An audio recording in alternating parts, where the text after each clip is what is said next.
SP ক্রিয়েশনের 2.5 million plus follower তোমরা যারা আছো, কোরআনের আয়াত অনুযায়ী সবগুলি জাহান্নামী। কোরআন থেকে দলিল নাও। আল্লাহ বলছেন ইন্নাল্লাযীনা ইউহিব্বুনা আন তাশিআল ফাহিশা ফিল্লাযীনা আমানু লাহুম আযাবুন আলীম। সাইফুদ্দিন সিয়াম এসপি ক্রিয়েশন, এই ছেলেটা কত বড় বেয়াদব আমার কথাগুলি শুনলে আপনারা বুঝতে পারবেন। চূড়ান্ত পর্যায়ের বেয়াদব ছেলেটা। সে তার এক ফ্রেন্ডের বিয়ের মধ্যে ইনভাইটেড ছিল। সে যে কন্টেন্ট বানিয়েছে, যে বর আছে অর্থাৎ তার যে ফ্রেন্ড যে বিয়ে করতেছে, তাকে সে লিফলেটের মধ্যে কিছু আজে বাজে কথা লিখে সে তার ফ্রেন্ডকে গিফট করছে, এগুলি সে ভিডিও করছে। সেখানে লিখেছে হেলমেট ছাড়া গাড়ি চালানো যাবে না, তারপর লেখছে যে হর্ন বাজানো যাবে না, তারপর লেখছে যে গতিসীমা 40 কিলোমিটার। যাই হোক, এই ইঙ্গিত করেছে। তোমরা যারা 18 প্লাস এবং যারা তোমরা ফেসবুক নিয়মিত ইউজ করো, তোমরা নিশ্চয়ই জানো যে সে এই কথাগুলি দ্বারা কি ইঙ্গিত করেছে। তার বিরুদ্ধে অনেকে লেখালেখি করতেছে। বিষয়টা আমার কাছে ভালো লাগছে যে না, মানুষ খারাপ জিনিসের বিরোধিতা করে। একটা চূড়ান্ত কথা তোমাদেরকে বলে দেই, এসপি ক্রিয়েশনের প্রায় 2.5 মিলিয়ন প্লাস ফলোয়ার তোমরা যারা আছো, কোরআনের আয়াত অনুযায়ী সবগুলি জাহান্নামী। কোরআন থেকে দলিল নাও। আল্লাহ বলছেন ইন্নাল্লাযীনা ইউহিব্বুনা আন তাশিআল ফাহিশা ফিল্লাযীনা আমানু লাহুম আযাবুন আলীম। যারা ফাহিশা কাজকে যারা পছন্দ করে এবং যারা সাপোর্ট করে,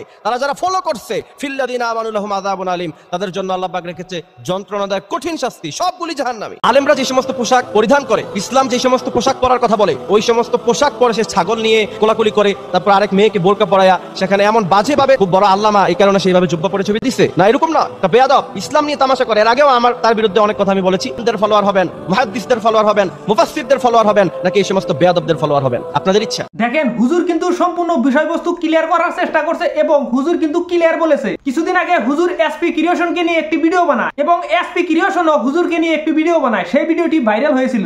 একে অপরের প্রতি আগে থেকে ক্ষোভ প্রকাশ করছিল তারা। কয়েকদিন আগে এসপি ক্রিয়েশন একটি বিয়ে বাড়িতে যায়। বিয়ে বাড়িতে গিয়ে সেখানে জামাইকে উপহার দেয় সর্বোচ্চ গতিসীমা 40 কিলোমিটার। এরপর অযথা হরেন বাজাবেন না। এসপি ক্রিয়েশন ভাই, আপনার গতিসীমা সর্বোচ্চ 40 কিলোমিটার থাকতে পারে, আরেকজনের গতিসীমা 100 কিলোমিটার উপরেও থাকতে পারে, কারো গতিসীমা নাও থাকতে পারে।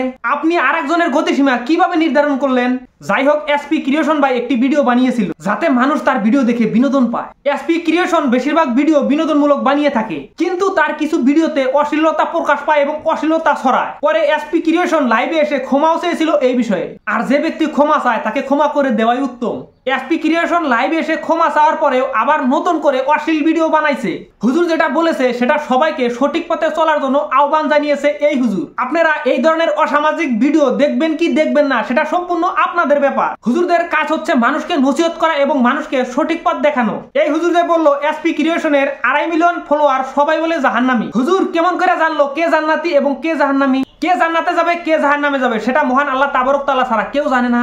কিছুদিন আগে এক হুজুর বলেছিল বাংলাদেশের প্রধানমন্ত্রী শেখ হাসিনা জান্নাতি নারী। ওই হুজুর শেখ হাসিনাকে তেল মারতে মারতে জান্নাতে পৌঁছায় দিয়েছিল। কিছু কিছু হুজুর এই ধরনের কথার জন্য হুজুরকে মানুষ বিশ্বাস করতে চায় না। আপনাদের বিবেক এবং বুদ্ধি আছে, আপনারা জানেন এবং বোঝেন কোন হুজুরের কথা মানা যাবে এবং কোন হুজুরের কথা মানা যাবে না। এই বুঝ মহান আল্লাহ তাবারক তাআলা সবাইকে দিয়েছে। সবাই হুজুরদেরকে সম্মান করুন এবং হুজুরদেরকে ভালোবাসুন। আমাদের সবাইকে মহান আল্লাহ তাবারক তাআলা ইসলামের সঠিক পথে চলার তৌফিক দান করুক এবং ঈমান নিয়ে কবরে যাওয়ার তৌফিক দান করুক। আমার এই ভিডিওটি আপনাদের কেমন লাগলো অবশ্যই কমেন্ট করে জানাবেন। যদি ভালো লেগে থাকে তাহলে শেয়ারের মাধ্যমে অন্য বন্ধুদের দেখার সুযোগ করে দিন। আমার পরবর্তী ভিডিও দেখতে চাইলে আমার এই পেজটি ফলো করে সাথে থাকুন। সবাইকে ধন্যবাদ এতক্ষণ কষ্ট করে আমার এই ভিডিওটি দেখার জন্য। আসসালামু আলাইকুম।